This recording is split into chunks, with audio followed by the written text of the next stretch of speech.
Russia struggles with legacy of 1917 Bolshevik Revolution. They played key roles in Russia's 1917 Bolshevik Revolution, which triggered a civil war that killed millions, devastated the country and redrew its borders. A century later, their descendants say these historic wounds have not healed. As Russia approaches the centennial of the uprising, it has struggled to come to terms with the legacy of those who remade the nation.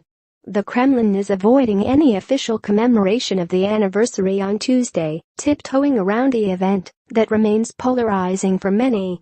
Alexis Rodzianko, whose great-grandfather was Speaker of the pre-revolutionary Russian parliament and pushed Tsar Nicholas II to abdicate, but later regretted it, sees the revolution as a calamity that threw the country backward. Any evolutionary development would have been better than what happened, Rodzianko, president of the American Chamber of Commerce in Russia, told the Associated Press. The main lesson, I certainly would hope, is that Russia never tries that again. Rodzianko said the revolution and the Civil War, combined with the devastation of World War II and the overall legacy of the Soviet system, eroded Russia's potential and left its economy a fraction of what it could have been. A similar view is held by Vyacheslav Nikonov, a Kremlin-connected lawmaker whose grandfather, Vyacheslav Molotov, played an important role in staging the Bolshevik power grab and served as a member of the communist leadership for 4 decades. Nikonov describes the 1917 revolution as one of the greatest tragedies of Russian history.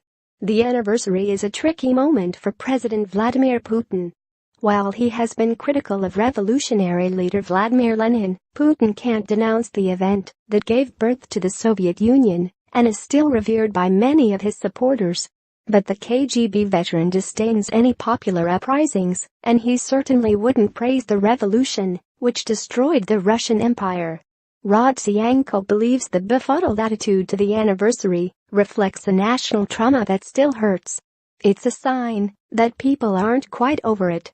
For Russia, it's a wound that is far from healed, he said, adding that his great-grandfather, Mikhail Rodzianko, quickly regretted pushing the Tsar to abdicate. The government's low-key treatment of the centennial reflects deep divisions in Russia over the revolution, said Nikonov. A nationwide poll last month by the research company Vtsiam showed opinions over the revolution split almost evenly. During Soviet times, November 7 was known as Revolution Day and featured grand military parades in Red Square. After the 1991 collapse of the Soviet Union, Russia stopped commemorating it, although the communists still marked it. There is no way you can celebrate the revolution so that the majority of the public would support that, Nikonov said. I think the best way for the government in that situation is just keep a low profile. Vyacheslav Molotov remained a steadfast believer in the communist cause until his 1986 death in Moscow at aged 96. Nikonov, his grandson, believes the revolution denied Russia a victory in World War I. At the beginning of the year, 1917, Russia was one of the great powers with perfect chances of winning the war in a matter of months, he said. By the end of the year, Russia wasn't a power. It was incapable of anything. Putin has famously described the Soviet collapse as the greatest geopolitical catastrophe of the 20th century, but he also has deplored the revolution, the ambivalence rooted in his desire to tap the achievements of both the Tsarist and the Soviet empires as part of restoring Russia's international clout. He will not celebrate this event, said Andrei Kolesnikov, an analyst at the Moscow Carnegie Center. For him, Lenin disrupted a great empire. Putin has used the symbols of various Russian eras to burnish national glory, restoring the Soviet-style national anthem, while keeping the imperial tricolor flag and double-headed eagle coat of arms. He has ignored demands to remove Lenin's embalmed body from its Red Square mausoleum for burial.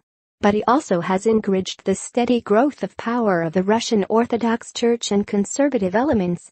Dima Litvinov, great-grandson of Molotov's predecessor as Soviet foreign minister, Maxim Litvinov, said his ancestor would be horrified by the extreme nationalism and religious intolerance that is going up in Russia. I think he would want to challenge and oppose all of these things, he said. Dima Litvinov says Russia still faces some of the same problems that led to the 1917 revolution.